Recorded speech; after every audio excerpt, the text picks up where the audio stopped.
Hi, ako nga pala si Jocent at ito yung kwento ko tungkol sa nakaraan, tungkol sa isang babae na aking nililigawan sa pangalang Juan. Akin kwento tungkol sa nakaraan, tungkol to sa isang babae na aking nililigawan. Pangalan niya ay Juan, taga Bintuan. Doon ko siya nakilala sa maliit lang na tindahan, sa tindahan ni Lola Bina. Doon kami nagkakilala. Kinilig siya sa akin sa lakas ba ng aking forma. Nakipag-abot ng kamay, ako'y nakipagkilala. Ako pala si Jocent Hi. Nakatitig siya sa akin nang bigla siya natulala. Ay sorry kuya, ako nga pala si Joan. Tinatanong mo, ba't gusto mo malaman? Wala lang naman, sabay hinga ng malalim. Juan bang pangalan mo? Yun ba ang iyong first name? Sa tindahan ni Lola Bina, doon kami nagkakilala. Doon ko siya unang nakilala. Doon ko nalaman ang pangalang Juan. Si Juan, ang babaeng aking nililigawan. Pumunta sa tindahan at siya ay bumili. Nakasalubong ko sa daan. Juan, pwede ba kitang ilibre? Nakatingin sa akin si Juan habang siya'y nakangiti. Sabay hugot ng money at sinamahan niya akong bumili. Lola Bina,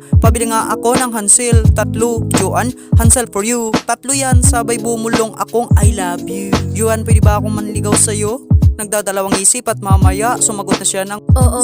Sa tindahan ni Lola Bina, doon kami nagkakilala. Doon ko siya unang nakilala. Doon ko nalaman ang pangalang Juan. Si Juan, ang babaeng aking nililigawan. Tika lang muna Juan, sinabi mo man kanina na pwede akong manligaw sa'yo. Oo nga. Pwede ka nang manligaw. Sige na, mamaya na lang. Hinahanap na ako ni mama. Mamaya-maya gagalitan na ako nun. Sige, Next time na lang kung ulit tayo makita. sige bukas ha. Hihintayin kita dito sa tindahan nila Lola Bina. Inutosan siya ng magulang niya para bumili sa tindahan. Na makita ko si Juan, agad ko siyang pinuntahan. Naisip kong kalokohan, ang kanyang kamay pinangasan kong hawakan. Nakatitig ako kay Juan habang namumula ang kanyang pisngi. Matapos siyang bumili, tumalikod sa aking may lihim na pagngiti. Hinawakan ko ang kanyang kamay at Juan, sandali.